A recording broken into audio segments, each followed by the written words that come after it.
Doctor اسرار کے میسوجنسٹک point of view اور دوسرے قدامت پرستوں کی عورت دشمن بیانات، عورت دشمن سوچ کے حوالے سے یہ پارٹ 2 ہے۔ پارٹ 1 میں ہم نے بتایا کہ کس طرح مسلم مفکرین جو ہے وہ عورت کی حکمرانی کے حوالے سے بات کرتے ہیں،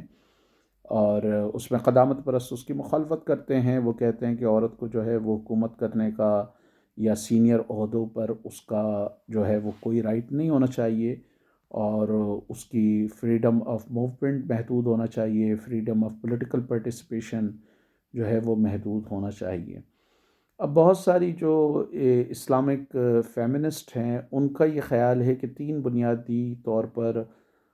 عناصر ہیں جس نے مولویوں کو یہ موقع فراہم کیا کہ وہ عورت کی کمتری ثابت کریں۔ اس میں ایک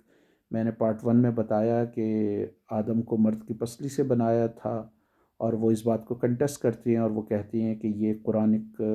خیال نہیں ہے، اور اس کو مولویوں نے غلط انٹرپریٹ کیا ہے۔ دوسرا یہ کہ عورت کو آدم کے لیے یا مرد کے لیے بنایا گیا، تو اس سے بھی وہ اختلاف کرتے ہیں۔ اس کا مطلب ہے کہ عورت کو مولوی نے ایز اے کموڈٹی پیش کیا، بجائے اس کے کہ وہ برابر کی شراکت دار ہے، برابر کی پارٹنر ہے، یہ کہا جائے یہ اس کے لیے بنایا گیا، اس کی خوشی کے لیے بنایا گیا اس کو۔ کچھ مولوی اس کو اس طرح انٹرپریٹ کرتے ہیں۔ اور تیسرا یہ کہ آدم کے جنت سے نکلنے کا، حضرت آدم کے جنت سے نکلنے کا کچھ مولویوں نے اپنی تحریروں میں اور تقریروں میں اس طرح امپریشن دیا کہ عورت ذمہ دار ہے۔ پھر عورت کو بہت ساری معاشرتی برائیوں کا جو ہے وہ ذمہ دار قرار دیا گیا، اور اس کی وجہ سے اس خیال کو جو ہے وہ تقویت ملی کہ مسائل کی جڑ عورت ہے۔ اسی لیے ہم دیکھتے ہیں کہ مسلم معاشروں میں جب کسی عورت کے ساتھ ظلم ہوتا ہے تو بجائے اس کے کہ آپ ظالم کو پکڑیں، آپ اسی پہ لعن و طعن شروع کر دیتے ہیں۔ بھائی آپ جنسی جرائم کی ذرا لسٹ اٹھا کے دیکھ لیں، اگر 5,000 جرائم مرتکب ہوئے ہیں تو ذرا اس میں دیکھیں کہ کتنے جرائم ایسے ہیں جس میں خواتین نے مردوں پر یا لڑکوں پر حملہ کیا۔ کتنے واقعات آپ کو ایسے ملیں گے جس میں خواتین جو ہیں وہ عورتوں پہ خواتین جو ہیں وہ مردوں پہ تیزاب پھینک رہی ہوں۔ کتنے آپ کو ایسے جرائم ملیں گے جہاں خواتین غیرت کے نام پر جو ہے وہ اپنے بیٹوں کو، اپنے خاوند کو، اپنے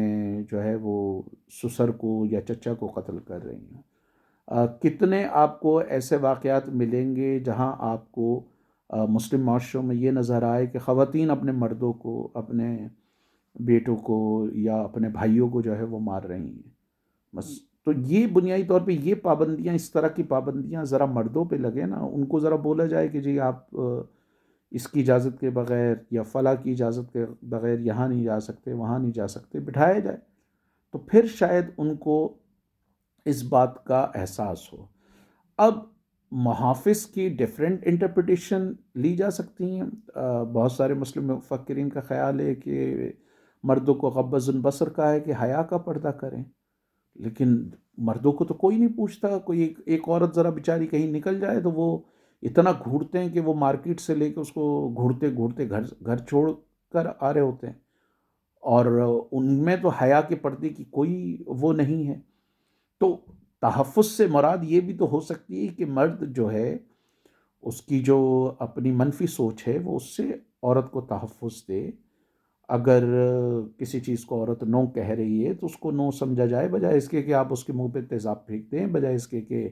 آپ جو ہے وہ اس کو قتل کر دیں، بجائے اس کے کہ آپ اس پر کسی طرح کا تشدد دیں۔ آپ اپنی زبان سے، اپنی گندی زبان سے اس کو محفوظ کریں، آپ اپنے ایکشن سے اس کو محفوظ کریں، تو اس کی ایک تشریح یہ بھی ہو سکتی ہے۔